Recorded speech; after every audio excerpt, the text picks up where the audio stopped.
स्वागत है आप सभी का। इटावा का जो मुद्दा है अब उस पे नए नए पहलू आ रहे हैं। एक तरफ से उत्तर प्रदेश में बोला जा रहा है यादव गुंडई पे उतर आए हैं, वहीं पे ब्राह्मण की तरफ से भी काफ़ी सेनाएं आ गई हैं, वो भी कह रहे हैं हम स्टैंड ले रहे हैं। लेकिन जो उस महिला ने बोला कि यादवों की बेटियों को नंगा करके जगह जगह पे घुमाना चाहिए, ये बदतमीज़ी कर रहे हैं, तमाम चीज़ें। और उन्नीश यादव है हमारे साथ और इनसे इस पूरे पहलू पे बात करेंगे शुरू से लेकर एंड तक अब जो चल रहा है। स्वागत सर पहले आप। जी बहुत बहुत धन्यवाद। हाँ, देखो, जो मुद्दा अभी ताज़ा तरीन चल रहा है, अब तो ये मुद्दा अलग दिशा में चला गया।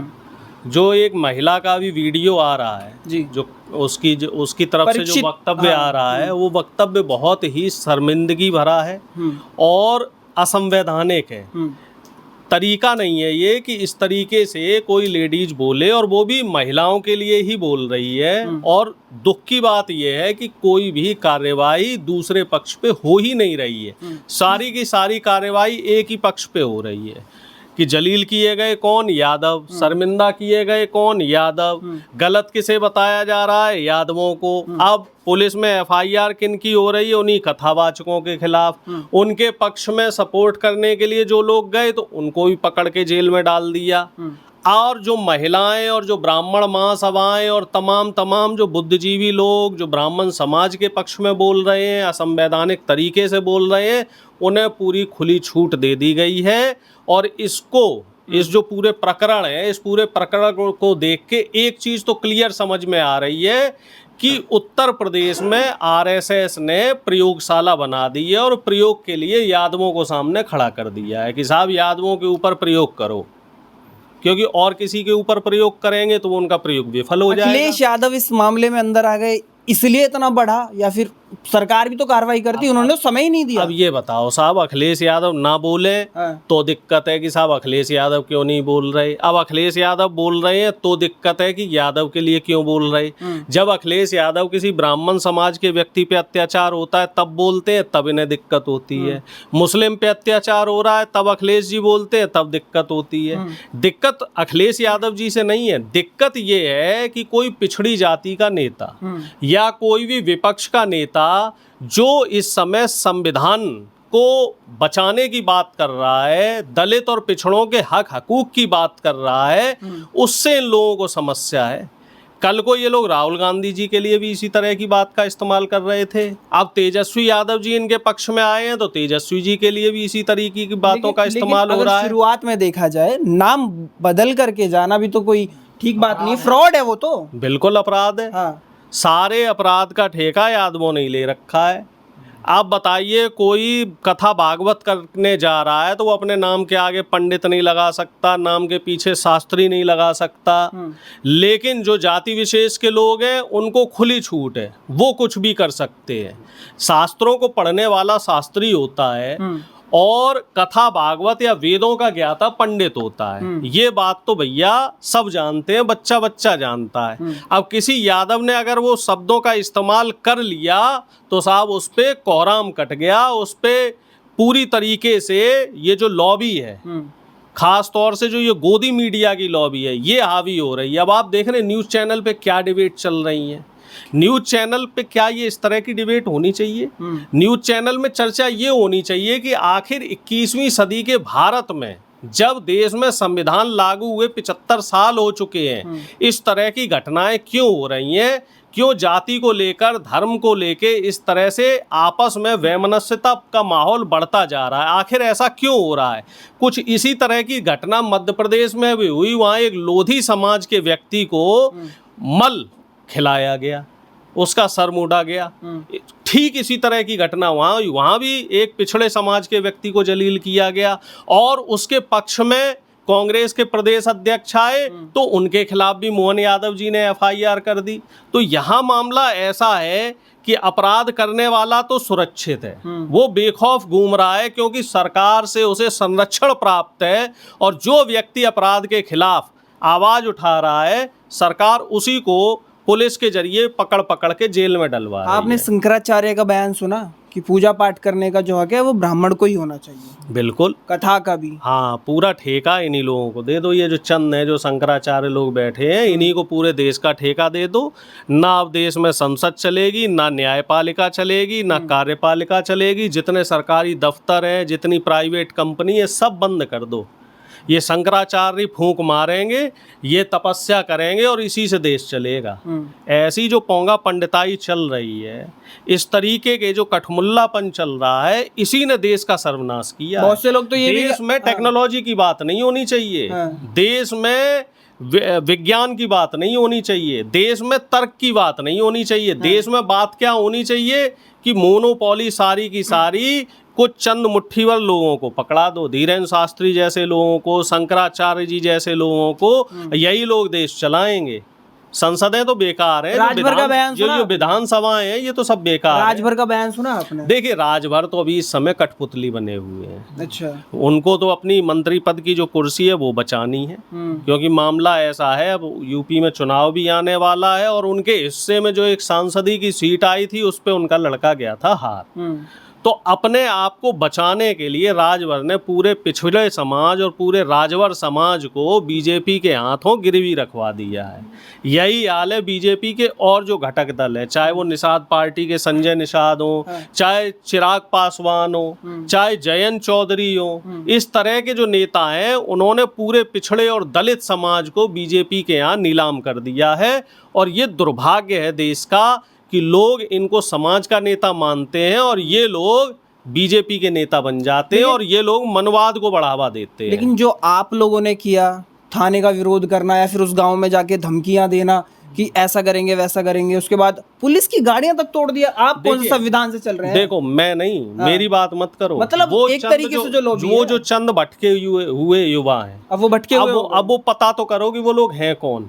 अखिलेश यादव जी का भी बयान सुना होगा। अब यहाँ आपने अखिलेश यादव जी का जिक्र नहीं किया कि अखिलेश यादव जी ने भी कहा कि जो इस तरह की उपद्रव करने वाले लोग हैं, जो इस तरह गाड़ियां तोड़ने वाले लोग हैं, जरा उनकी जानकारी तो लोग, ये लोग हैं कौन।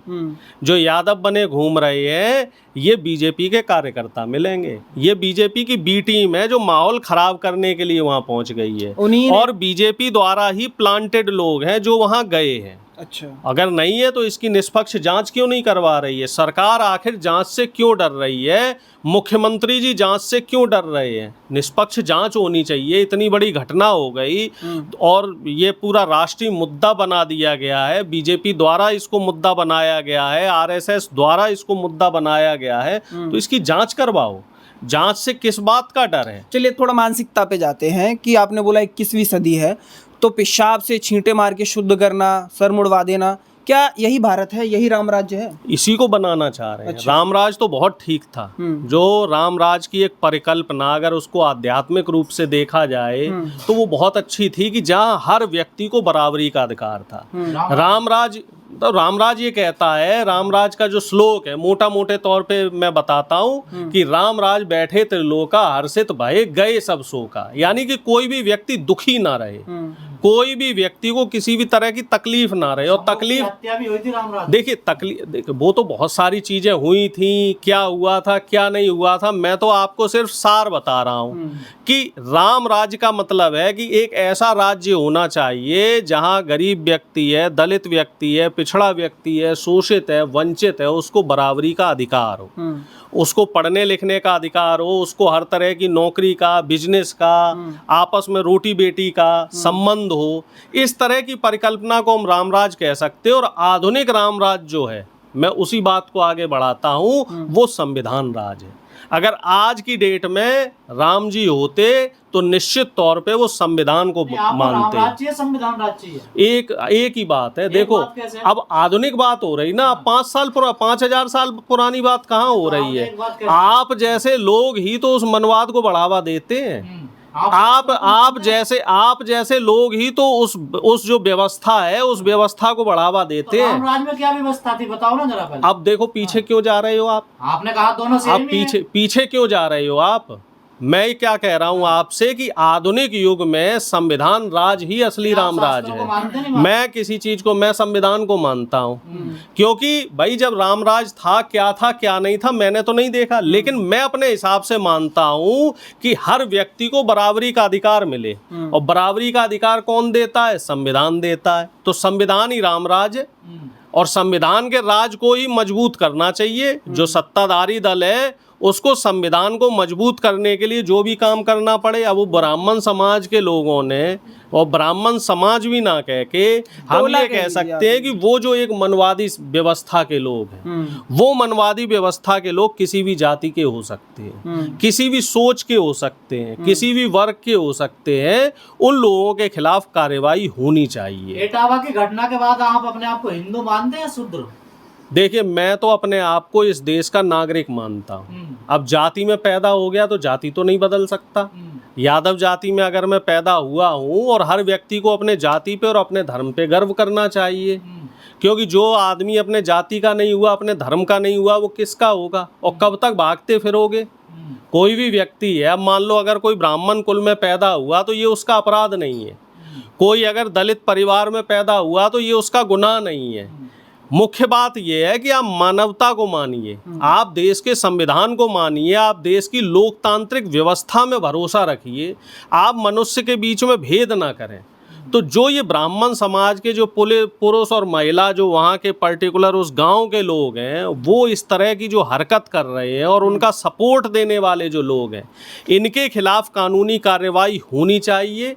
और ऐसे लोगों को कुछ इस तरह की इनके खिलाफ सजा हो कि एक समाज में संदेश जाए कि कोई भी व्यक्ति हो, चाहे वो दलित हो, पिछड़ा हो, आदिवासी हो, शोषित हो, वंचित हो, गरीब हो, उसको सताया ना जाए। चलिए, पहले छींटों से शुद्धि करना, उसके बाद कह रहे हैं कि उसी महिला के पेशाब से सारी चीज़ें हुई थी, उसके बाद वही चीज़ उस महिला के मुंह से निकलना कि इनकी बहन बेटियों को भी घुमाया जाए, उस वो बहुत भी गलत महिला है। देखिए, वो बहुत गलत है। अब वो महिला ने खुद बोला है या उसके पति या परिवार के लोगों ने बुलवाया है।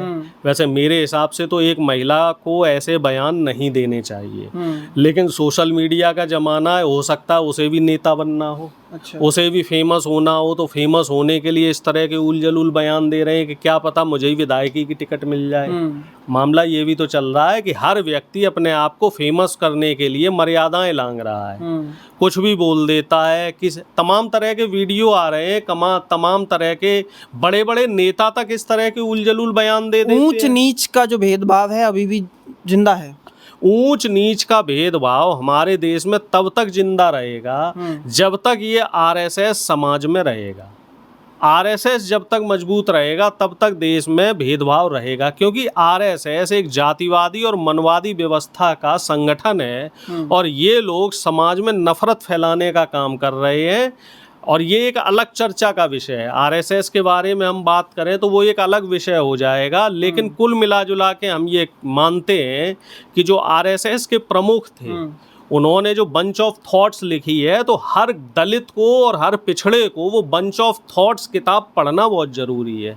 उससे आपको पता लगेगा कि जो मनवादी व्यवस्था के लोग हैं, जो नागपुरी चितपावन ब्राह्मण हैं, वो लोग पूरे देश के दलित और पिछड़ों को किस तरीके से और उनके प्रति उनकी सोच क्या है। हालांकि हिंदी बेल्ट के भी जो ब्राह्मण हैं, उन्हें भी वो लोग ब्राह्मण नहीं मानते, उन्हें भी वो लोग शूद्र के बराबर ही मानते हैं। आरएसएस की जो शाखा है और आरएसएस जो संस्था है, उसके जितने भी प्रमुख हुए हैं वो सारे के सारे चितपावन ब्राह्मण ही हुए हैं। वो नागपुर की बेल्ट में जो ब्राह्मण होते हैं, वही लोग अपने आप को सबसे ऊपर मानते हैं।